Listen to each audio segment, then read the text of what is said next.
Fiesta sin fin. En el último y gran día de la fiesta, Jesús se puso en pie y alzó la voz, diciendo: Si alguno tiene sed, venga a mí y beba. Juan capítulo 7, versículo 37. Podría haber sido el primer día u otro día cualquiera, pero fue el último día, el gran día de la fiesta, que Jesús se puso en pie y alzó la voz. Hay dos formas de alzar la voz: gritar indignado contra una situación o gritar en tono de alabanza. Jesús debe haber mezclado la indignación con la alegría, indignación por ver a su pueblo engañado con tan poco, y alegría por presentar una propuesta de fiesta sin último día.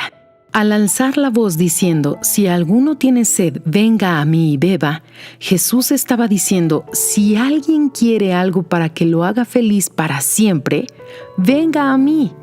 Beba mi agua, mi espíritu. Esto hará de su último día de fiesta el primero de la eternidad. Haré nacer en él una fuente para que rebosen ríos de agua de la vida, ríos de alegrías gloriosas y eternas.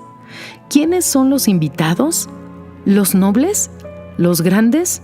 ¿Los poderosos de este mundo? No, solo los cansados, los sobrecargados, los tristes y abatidos, los que están cansados y hartos de fiestas fútiles, los vacíos, los sedientos y los afligidos, los que lamentan la fama, el éxito, el dinero y los tantos placeres que no satisfacen el clamor interno.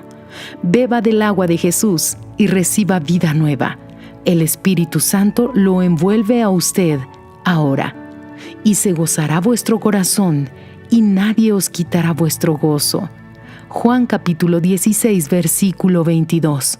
Fragmento del libro El Pan Nuestro para 365 días del obispo Edir Macedo.